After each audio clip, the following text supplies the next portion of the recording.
so preoccupied with me that he didn't wait until he made me to determine what he was going to do for me, but he knew the end from the beginning. So he said, watch this, Ricky. I'm going to go all the way to your future and lay out everything I have for you. Then I'm going to run to your past, and I'm going to let your mama and daddy meet. And then when they meet, I'm going to make you so you can live. My victory was here before the struggle ever showed up. The first benefit of having scars is that it proves that you got more strength than what you look like. The culture we live in, it wants to diminish who we are. Oh, y'all them church go, you look Christian. No. No, I'm a beneficiary of the mysteries of his will. Things that you can't see on me, I'm carrying them on the inside of me. That's why I can praise him. That's why I can shout hallelujah. That's why even through pain I can give him glory. Not because of what it feels like, but because I have a God who has already finished everything he's going to do in my life. Scars are more than a memory of your misery, but they are a milestone of your maturity. Things that have happened in your life that you say, well, I don't want nobody to know about that because they may not see me the same. Baby, if you only knew that I shouldn't have survived that in the first place. I don't care what you say about me. The alternative is if God wasn't with me, I wouldn't even be here for you to talk about me. That's why when somebody talk to you sideways, you ought to just look at them and say, I wish you knew who I was. I'm praying for you. I ain't even got time to curse you out, baby. Because if you got up on shop, if you knew the mysteries I was holding, if you knew how I was packing, if you knew the power that God put in me, you wouldn't be talking about me. You'd be walking with me, because when God starts unpacking,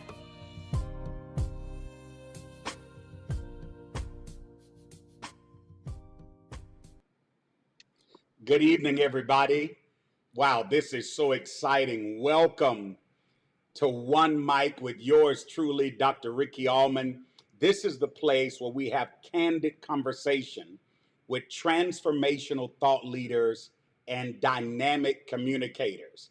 And I could not be more honored to have on air with me tonight my sister, my friend, one of my fellow superheroes, the Avenger.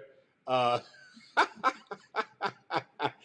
got so many tags and titles for her, but I'm so glad that she's here with me. Tish, how are you doing tonight? I'm doing well. I am very excited and nervous to be joining you tonight, but thank you so much for having me. I'm doing great. You've already got this under control, and I'm looking forward to this conversation. What's your favorite color, and what does it say about you? My favorite color is pink, and it says joy about me. That regardless of what I'm going through, there's always going to be some level of effervescence just underneath. That joy is going to be bubbling just underneath. My favorite color is and has always been pink. Wow. Um, we do something called word association. You've cheated a little bit because you've seen part of this show before. And so when we do word association, I'm just going to throw out some words at you. And for each word, you have to tell me what it means to you. Give me the first thing that comes to your mind. Are you ready? Yes, I feel like I'm on a game show. Hey, that's how you're supposed to feel. I'm hoping there's I'm I'm hoping getting a there's some sound money at the effect. end of this. I'm getting a sound effect from you. Oh, are you? Yeah, I'm getting a little sound effect. Ooh. Um, Not sure how to fix that. It almost sounds like a. Do you hear anything back on your end? Don't. Yeah, I it only only hear you. comes through when you talk. Oh. And this is the marvel of live streaming. So it's all Right. cool. Uh, it went away Until. just a little a moment ago, Okay. and then you can hear it now. It's like a almost sounds like a fan. Oh, Uh, give me one moment. you Let know me what let it me is. see. I Okay. think I might. Hold Okay. on. No problem. So listen, let me tell y'all a little bit more about Reverend Tisha Dixon Williams. She's the pastor of the First Baptist Church of Bridgehampton in Bridgehampton, New York. We affectionately call her the pastor in the Hamptons. So if you ever go on vacation in the Hamptons, uh, she's the official church. She's on the front of the visitor's guide that I've created. It actually doesn't exist for real. And so she's an incredible communicator, a visionary leader, and she's back. So here we go. Word association. Hear it I'm still? Are we chomping at the good? bits. Huh? Are we good? We're good. It's perfect. Perfect. Okay. You figured it out. I did. Turn your volume up just a little. It is all the way up. You are all the way good now. Good. Okay, good. So here's our word association: Yep. femininity, Me. focus, Laser beam. failure, Not an option. friendship, Everything. fortitude. Strength. Now we come to a segment that we call thinking out loud. For all of you that are watching, the focus of this show is we have one inspiring communicator. We have one unexpected subject that they have no idea. She knew none of this was going to be asked, and we talk pretty frequently now. But I promise you, you're about to be engaged in the most mind expanding 10 minutes of your life. Tish, the world knows that Joe Biden literally rocked the planet when he chose none other than the Honorable Kamala Harris as his Democratic vice presidential nominee.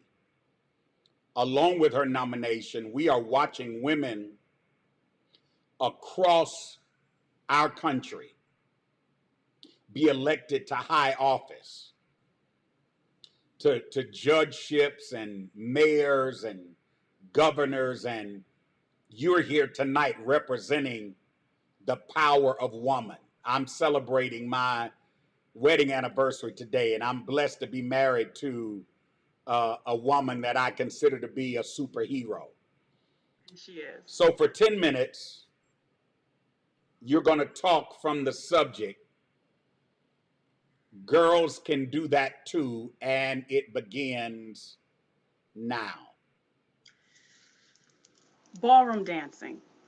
Ginger Rogers and Fred Astaire were one of the most stellar, most famous ballroom dancing couples, pairs in the world. You know them from so many movies. And one of the interesting things I think that Fred Astaire said about Ginger Rogers when it came to dancing was that the women do everything the men do. They just do it backwards and in heels. And that's the story of girls can do that too. Everything that we do it backwards and we do it in heels, which means it makes it just a little more tougher. What do I mean by tougher? Well, you asked me a word earlier. You said femininity. I think that sometimes it's important for women to realize that we cannot sacrifice our femininity just for an office. I believe that our femininity is tied to our divinity, that to deny our feminine ways, to deny who we are as women, is to deny who God called us to be. Our superpower lies in our ability to be feminine. If you look at Esther, if you look at Deborah, none of those women sacrificed their femininity and changed the world. Even if you look at Greek mythology, a face, Helen of Troy, that launched 1,000 ships and changed the course of action for Troy and gave us Greek mythology like the Trojan horse and all of those things. Girls can do that too. The interesting thing about women is we have the ability to multitask. And while we've learned over the years that multitasking is a myth, women are already 15 minutes past what they've already done. If we're cooking, we're already thinking about what we need to do for tomorrow. We're already thinking about how we need to lay out clothes. And I dare say that that even translates beyond home into work. We are leaders. We are natural born leaders. One of the things that I love about the book of Genesis is when God created Eve and created her as a helpmeet for Adam. But here's the best part about that. God created her, and God didn't just say, hey, I made something for you, go check it out. He presented her like a gift, like a present. And that's what we are. We are gifts to the world. I think about women, and I want any women on here right now to think about how powerful you are. Your left hand might rock the cradle, but your right hand rules the world. The right hand that negotiates contracts at a table, the right hand that slams down the gavel, the right hand that I'm hoping Kamala will put on the Bible as she's sworn into the VP, right? Into that VP position. Women can do anything, and we do it with grace, and we do it with style. I always say, if you want something done right, ask a woman to do it. We're always gonna put just a little extra touch on it, a little extra love, a little extra warmth, a little extra caring. And because we have to do everything backwards and in heels, we're forced to work harder. We are going to burn the midnight oil. We are going to study. My brother-in-law, he is an arms expert. He teaches shooting. And he often tells me that his best students are women because they come with no preconceived ideas. They come with no preconceived notions. They're just ready to learn. And so while the men come with all these ideas about being Dirty Harry and John Wayne and the next cowboy, women come with a blank slate. And I dare say that that's what we're finding in the pulpit as well. We come with no preconceived ideas. We come with no preconceived notions. We just come as blank slates to the pulpit, ready to preach the gospel, ready to pour out what God has poured into us. And I think that's what makes women such tremendous leaders and such tremendous preachers. The other superpower that women have, and why we can do this too, is because we have something I think in spades called emotional intelligence. While I know for myself personally, I may not be able to tell you what my IQ is, I can tell you my EQ is off the charts. And I've been able to do that to love people back to health, to love them in spades, to love them beyond the point that they ever thought they could be loved. I may not be able to teach you much, but I can hug you back to life, that's for sure. I believe that there are powers in my arms to restore, just as I believe there's the power in the breast of every woman who nurses her family, who cares for her family. I believe there's power in the lips of every woman who's ever kissed someone that she loves. We can do that too, and we do a phenomenal job at it. But I wouldn't be me if I didn't talk about my superhero women. If I didn't talk about the geek in me that loves pop culture. We can do that too. The only superhero that I know, and some may debate me on this, that has ever beat Superman fair and square was Wonder Woman. And she didn't do it with brute strength. She did it with her wiles. You see, the thing about Wonder Woman is she's an Amazon. And in the Amazonian culture, there is no word for quit. There is no word for surrender. And so she will literally fight until her heart stops. Don't we all know women like that who will literally fight until their heart stops, fight for justice, fight for their families, fight for their rights, fight for equal pay? Women are going to fight until our heart stops, not just for ourselves, but for the men that we love. Women have always been great supporters of movements, great supporters of justice. If it were not for women, the church wouldn't stand today. If it weren't for the women in the kitchen, frying fish and frying chicken and standing in that hot kitchen smothering pork chops, some could argue that the church would not stand. We are going to fight. I think as a woman, there's no word for retreat. There's no word for surrender, just like Wonder Woman. But what did she do? How did she beat Superman? When she realized that she could not beat him with brute force, she took off her crown and used it as a boomerang and slit his throat. That's how she stopped him. Women, we are queens. We are princesses. And there is power in the crown if you wield it right. And as women and as queens and as fellow princesses, it's our jobs to make sure we adjust each other's crowns when necessary. So can women do it? Absolutely. Do we do it backwards? Sometimes. Do we do it in heels? Hopefully always, and a little bit of red lipstick. Do we do it better? For some, that's debatable. For me, it's not a choice. We can do that too.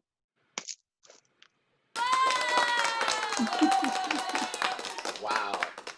This is absolutely amazing. I think I get too much joy out of watching cognitive mechanics and watching cerebral climbing as you all work through thoughts. And so you all know I've had two of my favorite people outside of the sphere of the love of my life, my wife, Demi.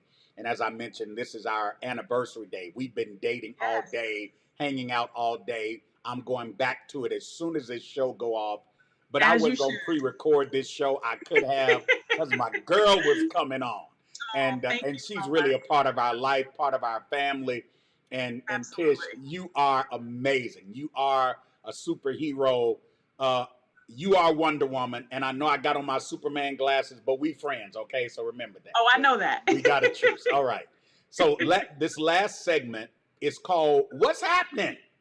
That's what it's called. And all it's asking you is, what are you doing? You know I'm chomping at the bits to tell them, but you've got center stage tonight. This is your one mic. I want you to tell them what's happening in your life, how they can connect with you on social media, what you have to offer them to empower their life, anything you want them to know, what's happening. Awesome. Thank you so much for the opportunity to share what's happening. So the biggest thing that's happening right now is the release of my first and new book, which is titled I See You, Sis, Inspirations from Heroic Women of the Bible Hidden in Plain Sight. Hold on a minute. Let me give you one of these. You love them. we have to give you that on the new book. Give us the title again. The title is I See You, Sis, Inspirations from Heroic Women of the Bible Hidden in Plain Sight. And I'm so excited about this work. It's very personal for me. And the more I engage in it, the more I find out how personal it is for me. But the reality is we've all felt hidden at some point in our lives, and we could be center stage and still feel hidden.